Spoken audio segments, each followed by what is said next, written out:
Hi guys, welcome to my YouTube channel. ഞാൻ ആദ്യമായിട്ട് ചെയ്യുന്ന ഒരു റിവ്യൂ ആണ്. കൂലി സിനിമ കൊണ്ട് വന്നിരിക്കുകയാണ്. അപ്പോൾ അതിൻ്റെ റിവ്യൂ ആണ് ഈ വീഡിയോയിൽ.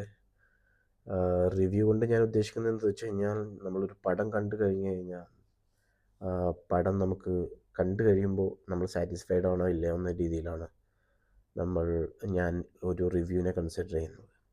അല്ലാതെ ഒരു പടം കണ്ടു കഴിഞ്ഞാൽ പടത്തെ കീറി മുറിച്ച് നല്ലതോ ചീത്തോ, നല്ലൊരു പടമാണെങ്കിൽ പോലും അതിൻ്റെ നെഗറ്റീവും മറ്റും പറഞ്ഞ് ആ പടത്തെ നശിപ്പിക്കാൻ ഞാൻ ഉദ്ദേശിക്കുന്നില്ല. അപ്പോൾ എൻ്റെ റിവ്യൂസ് നിങ്ങൾ കണ്ട് ഇഷ്ടപ്പെടുകയാണെങ്കിൽ നിങ്ങൾ സപ്പോർട്ട് ചെയ്യുക, സബ്സ്ക്രൈബ് ചെയ്യുക. ഓക്കെ, അപ്പോൾ നമുക്ക് റിവ്യൂയിലേക്ക് വരാം. ഇവിടെ ദുബായിൽ 2:30 ഷോ ആണ് ഞാൻ ഫിലിം കണ്ടത്. ഇന്ന് ഫുൾ ക്രൗഡായിരുന്നു. ബട്ട് പടം was not as expected. Like ഒരുപാട് എന്തോ ഒരു കംപ്ലീറ്റ് ഇല്ലാത്ത ഫീലായിരുന്നു പടം കണ്ടപ്പോൾ കിട്ടിയിട്ടുള്ളത്. ഒരു ചെറിയ ജലദോഷം ഉണ്ട്, അതിൻ്റെ ഒരു പ്രശ്നമുണ്ടായി. അപ്പോൾ പടം കണ്ടിട്ടൊരു കംപ്ലീറ്റ് ഫീല് കിട്ടിയിട്ടില്ല. പല സീൻസിലും നമ്മൾ നിർവികാരമായിട്ട് നമ്മളിങ്ങനെ ഇരുന്ന് പോകുന്നൊരു സിറ്റുവേഷനായിരുന്നു ഉണ്ടായിരുന്നത്. നമ്മൾ പടം മുന്നോട്ട് പോകുന്നുണ്ട്, നല്ല നല്ല സീൻസ് വരുന്നുണ്ട്, പക്ഷെ BGMോ മറ്റൊരു നമുക്കൊരു ഇമ്പാക്റ്റ്, നമുക്കൊരു ഗൂസ് പം മൂമെൻറ്റ്സ് അല്ലെങ്കിൽ ഒരു വിസിലടിക്കാനുള്ള ഒരു മൂമെൻറ്റ്സ് അതൊന്നും നമുക്ക് തരുന്നുണ്ടായിരുന്നില്ല. തുടക്കം ഗംഭീരമായിരുന്നു പടം, പക്ഷേ അത് പോകുന്തോറും സ്ക്രിപ്റ്റ് എല്ലാം വളരെ മോശം, ഒരു ക്ലീഷേ. നമുക്ക് പറയുകയാണെങ്കിൽ ഒരു വിക്രം, അതുപോലെ ജയിലർ, ഈ രണ്ട് സിനിമ തമ്മിൽ മിക്സ് ചെയ്ത് കഴിഞ്ഞാൽ എങ്ങനെ ഉണ്ടാവും പടം, ആ രീതിയിലാണ് എനിക്ക് പടം കണ്ടപ്പോൾ ഫീൽ ചെയ്തിട്ടുള്ളത്.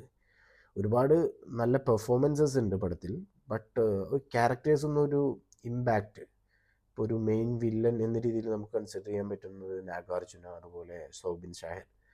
They did their part very well, but the thing is, there is no impact.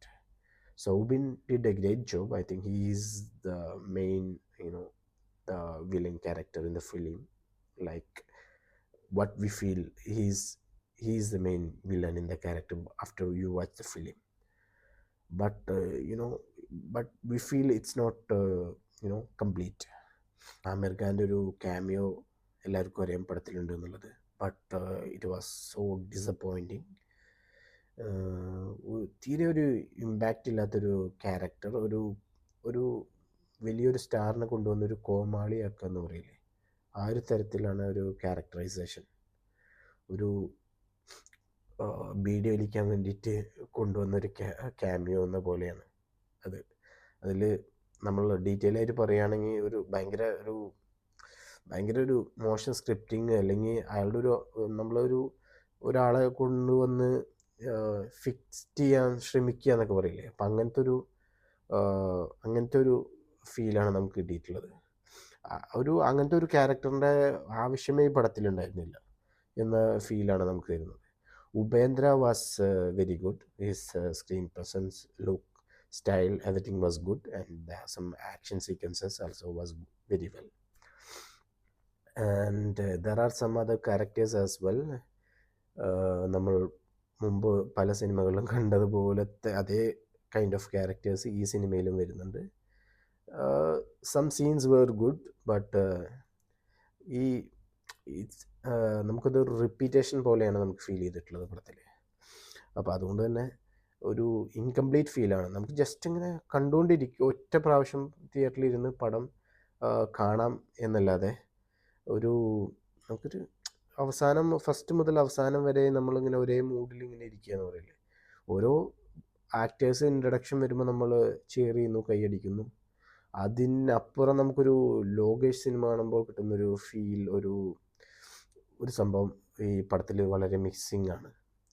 അപ്പോൾ അതുകൊണ്ട് തന്നെ തീരെ സാറ്റിസ്ഫൈഡ് ആയിരുന്നില്ല പടം കണ്ടപ്പോൾ. ഒരുപാട് കാര്യങ്ങൾ വേറെ പറയാനുണ്ട്, പക്ഷേ അതൊക്കെല്ലാം സ്പോയിലേഴ്സ് ആവും എന്നുള്ളത് കൊണ്ട് അത് മെൻഷൻ ചെയ്യാൻ പറ്റില്ല. അപ്പോൾ നിങ്ങൾ വൺ ടൈം വാച്ചബിൾ ആയിട്ടുള്ളൊരു ഫിലിം എന്ന് തന്നെ പറയാം. റീസെൻ്റ് ആയിട്ടുള്ള ജയിലർ ഒഴികെയുള്ള റീസെൻ്റ് ആയിട്ടുള്ള രജനി ഫിലിംസ് എടുത്ത് നോക്കുമ്പോൾ അതിനേക്കാൾ ബെറ്റർ ആയിട്ട് തോന്നുന്നു. പക്ഷേ ഒരു സ്റ്റോറി വൈസ് കുറേ കൂടെയൊക്കെ വർക്ക് ചെയ്യേണ്ടിയിരുന്നു. നമുക്ക് തന്നെ ഭയങ്കര ഇതെങ്ങനെ ഇവർ ഷൂട്ട് ചെയ്തു എന്ന് ഫീല് അങ്ങനെ തോന്നുന്ന രീതിയിലാണ് ഈ പടത്തിൻ്റെ ഒരു സ്റ്റോറി കാര്യങ്ങളൊക്കെ പോകുന്നത്. നമുക്ക് ലോജിക്കലായിട്ട് ഒരുപാട് പ്രശ്നങ്ങൾ ഫീൽ ചെയ്യുന്നു. അങ്ങനത്തെ ഒരു ഫീലാണ് നമുക്ക് ഓവറോൾ പടം കണ്ടപ്പോൾ കിട്ടിയിട്ടുള്ളത്. പിന്നെ ഞാൻ വളരെ അത്ര എക്സ്പെക്റ്റേഷനൊന്നും ഇല്ലാതെയാണ് പടം കാണാൻ പോയത്. കാരണം ഈ ക്യാരക്ടേഴ്സൊക്കെ ഉണ്ട്. പക്ഷെ ഇവരെയൊക്കെ എങ്ങനെ പെർഫോം ചെയ്യാൻ പോകുന്നു, എങ്ങനെ ഈ പ്ലേസ് ചെയ്തിരിക്കുന്നു എന്നായിരുന്നു നമ്മുടെ ഒരു എക്സൈറ്റ്മെൻറ്റ് പടം കാണുമ്പോൾ. ഒരു പടം കാണാനുള്ള ഒരു പ്രതീക്ഷ അതായിരുന്നു. പിന്നെ നോർമലി നമ്മൾ തമിഴ് സിനിമയൊക്കെ കാണുമ്പോൾ നമുക്ക് കിട്ടുന്ന ഒരു ഫെസ്റ്റിവൽ മൂഡുള്ള ഒരു സെലിബ്രേഷൻ. അതുകൊണ്ടാണ് നമ്മൾ first day first show book ചെയ്ത് പടം കാണാൻ പോകുന്നതും പറ്റും.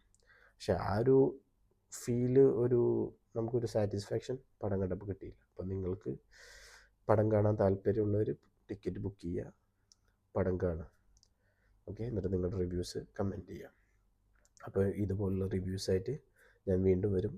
അപ്പോൾ നിങ്ങൾക്ക് നല്ല ഫിലിമുകൾ, നമുക്ക് സാറ്റിസ്ഫൈങ് ആവുന്ന ഫിലിമുകൾ വന്നു കഴിഞ്ഞാൽ അതിനെക്കുറിച്ച് ആ പടം കണ്ട് സാറ്റിസ്ഫൈഡ് ആണ്, അതിലെ പോസിറ്റീവ് പറയാമെന്നല്ലാതെ അതിലെ നെഗറ്റീവ് പറഞ്ഞ് ആ ഒരു പടത്തിനെ ഇല്ലാതാക്കുന്ന രീതിയിലുള്ള റിവ്യൂസ് എൻ്റെ ഭാഗത്തുനിന്നുണ്ടാവില്ല. അപ്പോൾ നമുക്ക് സാറ്റിസ്ഫൈഡ് ആവുന്ന ഫിലിം എനിക്ക് സാറ്റിസ്ഫൈഡ് ആയി, അതിൻ്റെ റീസൺസ് നമ്മൾ പറയും. അത് സാറ്റിസ്ഫൈഡ് ആവാത്ത ഫിലിം ആണെങ്കിൽ അതിൻ്റെ റീസൺസ് എന്താണെന്നുള്ളത് ഇതേപോലെ നമ്മൾ റിവ്യൂവിൽ പറയുന്നതാവും. ഓക്കെ, അപ്പോൾ നിങ്ങൾക്ക് റിവ്യൂ ഇഷ്ടപ്പെടുകയാണെങ്കിൽ സബ്സ്ക്രൈബ് ചെയ്യുക, സപ്പോർട്ട് ചെയ്യുക. ഓക്കെ.